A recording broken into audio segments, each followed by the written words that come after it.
सुना है ICSE board ने कृष्ण चंद्र जी की एक कहानी को सिलेबस से ही निकाल दिया, क्लास 10 के सिलेबस से निकाल दिया, ये कह के कि ये बच्चों के लायक नहीं है, बच्चे से समझ नहीं पाएंगे एंड ऑल दैट। और ये भी सुना है कि असली वजह है कि हमारे कुछ सियासतदान, हमारे कुछ पॉलिटिशियंस, नेता, उन्हें इस कहानी से थोड़ा डर लग रहा है। क्या है इस कहानी में जिससे उन्हें इतना डर लग रहा है? ये तो तब पता चलेगा जब कहानी पढ़ी जाएगी। सिलेबस से तो निकल गई है, अब पढ़ने में और भी ज्यादा मजा आएगा। जामुन का पेड़, कृष्णचंद्र जी, 1961 में उसे पद्म भूषण से नवाजा गया था। कहानी कुछ ऐसी है।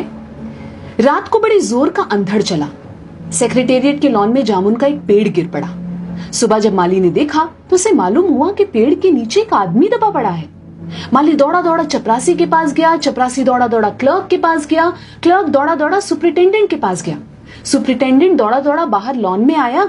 मिनटों में ही गिरे हुए पेड़ के नीचे दबे आदमी के इर्द गिर्द मजमा इकट्ठा हो गया। बेचारा जामुन का पेड़ कितना फलदार था, एक क्लर्क बोला। इसकी जामुन कितनी रसीली होती थी, दूसरा क्लर्क बोला। मैं फलों के मौसम में झोली भर के ले जाता था, मेरे बच्चे इसकी जामुनें कितनी खुशी से खाते थे, तीसरे क्लर्क का ये कहते हुए गला भर गया। मगर ये आदमी, माली ने पेड़ के नीचे दबे आदमी की तरफ इशारा किया। हाँ, ये आदमी, सुपरिटेंडेंट सोच में पड़ गया। पता नहीं जिंदा है कि मर गया, एक चपरासी ने पूछा। मर गया होगा, इतना भारी तना जिसकी पीठ पर गिरे वो बच कैसे सकता है, दूसरा चपरासी बोला। नहीं, मैं जिंदा हूं, दबे हुए आदमी ने बमुश्किल कराते हुए कहा। जिंदा है, एक क्लर्क ने हैरत से कहा। पेड़ को हटाकर इसे निकाल लेना चाहिए, माली ने मशवरा दिया। मुश्किल मालूम होता है, एक काहिल और मोटा चपरासी बोला। पेड़ का तना बहुत भारी और वजनी है। क्या मुश्किल है, माली बोला। अगर सुपरिटेंडेंट साहब हुक्म दे तो अभी 15-20 माली, चपरासी और क्लर्क जोर लगा के पेड़ के नीचे दबे आदमी को निकाल सकते हैं। माली ठीक कहता है, बहुत से क्लर्क एक साथ बोले। लगाओ जोर, हम तैयार हैं। एकदम बहुत से लोग पेड़ को काटने पर तैयार हो गए। ठहरो, सुपरिटेंडेंट बोला, मैं अंडर सेक्रेटरी से मशवरा कर लूं। सुपरिटेंडेंट अंडर सेक्रेटरी के पास गया, अंडर सेक्रेटरी डेप्यूटी सेक्रेटरी के पास गया, डेप्यूटी सेक्रेटरी जॉइंट सेक्रेटरी के पास गया, जॉइंट सेक्रेटरी चीफ सेक्रेटरी के पास गया, चीफ सेक्रेटरी ने जॉइंट सेक्रेटरी से कुछ कहा, जॉइंट सेक्रेटरी ने डेप्यूटी सेक्रेटरी से कुछ कहा, डेप्यूटी सेक्रेटरी ने अंडर सेक्रेटरी से कुछ कहा। फाइल चलती रही। इसी में आधा दिन गुजर गया। दोपहर को खाने पर दबे हुए आदमी के इर्द गिर्द बहुत भीड़ हो गई थी। लोग तरह तरह की बातें कर रहे थे। कुछ मनचले क्लर्कों ने मामले को अपने हाथ में लेना चाहा। वो हुकूमत के फैसले का इंतजार किए बगैर पेड़ को खुद से हटाने की तैयारी कर रहे थे कि इतने में सुपरिटेंडेंट फाइल लिए भागा भागा आया। बोला, हम लोग खुद से इस पेड़ को यहाँ से नहीं हटा सकते, हम लोग वाणिज्य विभाग के कर्मचारी हैं और ये पेड़ का मामला है, पेड़ कृषि विभाग के तहत आता है, इसलिए मैं इस फाइल को अर्जेंट मार्क करके कृषि विभाग को भेज रहा हूँ, वहां से जवाब आते ही इसको हटवा दिया जाएगा। दूसरे दिन कृषि विभाग से जवाब आया कि पेड़ हटाने की जिम्मेदारी तो वाणिज्य विभाग की ही बनती है। ये जवाब पढ़कर वाणिज्य विभाग को गुस्सा आ गया। उन्होंने फौरन लिखा कि पेड़ों को हटवाने या ना हटवाने की जिम्मेदारी कृषि विभाग की है, वाणिज्य विभाग का इस मामले से कोई ताल्लुक नहीं है। दूसरे दिन भी फाइल चलती रही।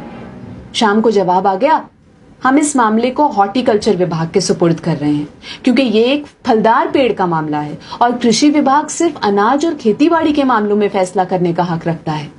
जामुन का पेड़ एक फलदार पेड़ है, इसलिए पेड़ हॉर्टिकल्चर विभाग के अधिकार क्षेत्र में आता है। रात को माली ने दबे हुए आदमी को दाल भात खिलाया। हालांकि लॉन के चारों तरफ पुलिस का पहरा था कि कहीं लोग कानून को अपने हाथ में लेकर पेड़ को खुद से हटवाने की कोशिश न करें। मगर एक पुलिस कांस्टेबल को रहम आ गया और उसने माली को दबे हुए आदमी को खाना खिलाने की इजाजत दे दी।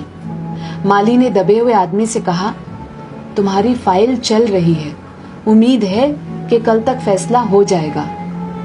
दबा हुआ आदमी कुछ न बोला। माली ने पेड़ के तने को गौर से देखकर कहा, अच्छा है तना तुम्हारे कूल्हे पर गिरा, अगर कमर पर गिरता तो रीढ़ की हड्डी टूट जाती। दबा हुआ आदमी फिर भी कुछ न बोला। माली ने फिर कहा, तुम्हारा यहाँ कोई वारिस हो तो मुझे उसका अता पता बताओ, मैं उसे खबर देने की कोशिश करूंगा। मैं लावारिस हूं, दबे हुए आदमी ने बड़ी मुश्किल से कहा। माली अफसोस जाहिर करता हुआ वहां से हट गया। तीसरे दिन हॉर्टिकल्चर विभाग से जवाब आ गया। बड़ा कड़ा जवाब लिखा गया था, काफी आलोचना के साथ। उससे हॉर्टिकल्चर विभाग का सेक्रेटरी साहित्यिक मिजाज का आदमी मालूम होता था। उसने लिखा था, हैरत है इस समय जब पेड़ उगाओ स्कीम बड़े पैमाने पर चल रही है, हमारे मुल्क में ऐसे सरकारी अफसर मौजूद हैं जो पेड़ काटने की सलाह दे रहे हैं, वो भी एक फलदार पेड़ को, और वो भी जामुन के पेड़ को, जिसका फल जनता बड़े चाव से खाती है। हमारा विभाग किसी भी हालत में इस फलदार पेड़ को काटने की इजाजत नहीं दे सकता। अब क्या किया जाए? एक मंचले ने कहा, अगर पेड़ नहीं काटा जा सकता तो इस आदमी को काट कर निकाल लिया जाए। ये देखिए, उस आदमी ने इशारा से बताया। अगर इस आदमी को बीच में से यानी धड़ की जगह से काटा जाए तो आधा आदमी इधर से निकल आएगा और आधा आदमी उधर से बाहर आ जाएगा, और पेड़ भी वहीं का वहीं रहेगा। मगर इस तरह से तो मैं मर जाऊंगा, दबे हुए आदमी ने एतराज किया। यह भी ठीक कहता है, एक क्लर्क बोला। आदमी को काटने का नायाब तरीका पेश करने वालों ने एक पुख्ता दलील पेश की। आप जानते नहीं, आजकल प्लास्टिक सर्जरी के जरिए धड़ की जगह से इस आदमी को फिर से जोड़ा जा सकता है। अब फाइल को मेडिकल डिपार्टमेंट में भेज दिया गया। मेडिकल डिपार्टमेंट ने फौरन इस पर एक्शन लिया, और जिस दिन फाइल मिली उसने उसी दिन विभाग के उस सबसे काबिल प्लास्टिक सर्जन को जांच के लिए मौके पर भेज दिया। सर्जन ने दबे हुए आदमी को अच्छी तरह टटोलकर उसकी सेहत देखकर खून का दबाव, सांस की गति, दिल और फेफड़ों की जांच करके रिपोर्ट भेज दी कि इस आदमी का प्लास्टिक ऑपरेशन तो हो सकता है और ऑपरेशन कामयाब भी हो जाएगा, मगर आदमी मर जाएगा। लिहाजा ये सुझाव भी रद्द कर दिया गया।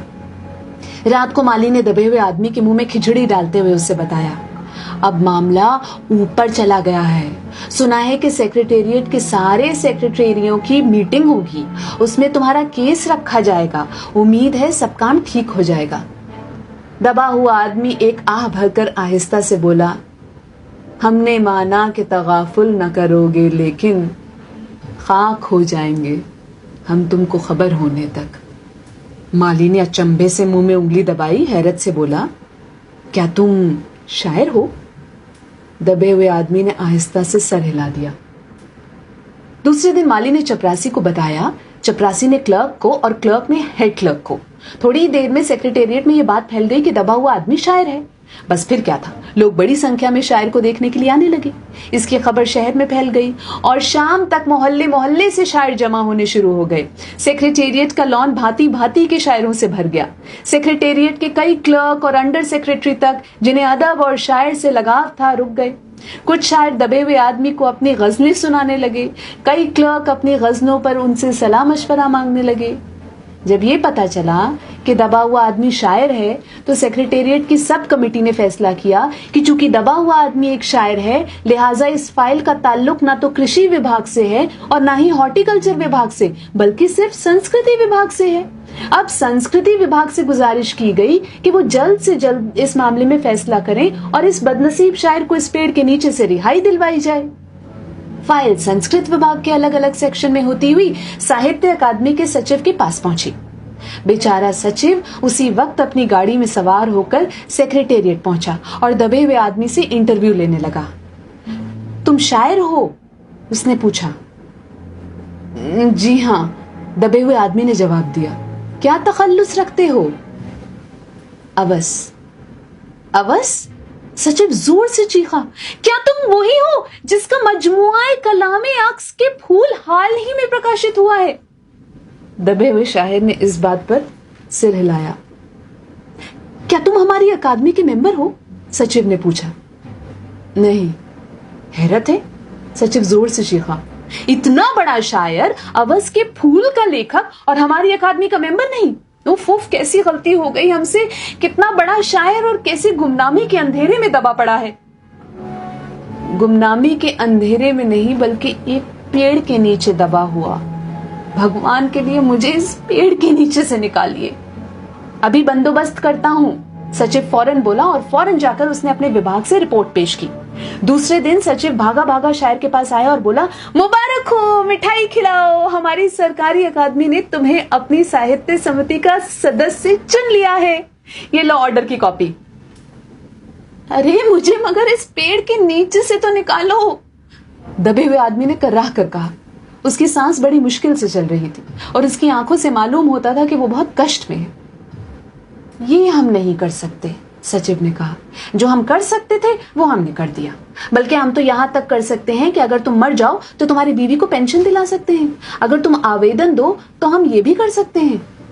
मैं अभी जिंदा हूं, शायर रुक रुक कर बोला। मुझे जिंदा रखो। मुसीबत ये है कि सरकारी अकादमी का सचिव हाथ मलते हुए बोला, हमारा विभाग सिर्फ संस्कृति से ताल्लुक रखता है। आपके लिए हमने वन विभाग को लिख दिया है, अर्जेंट लिखा है। शाम को माली ने आकर दबे हुए आदमी को बताया कि कल वन विभाग के आदमी आकर इस पेड़ को काट देंगे और तुम्हारी जान बच जाएगी। माली बहुत खुश हुआ।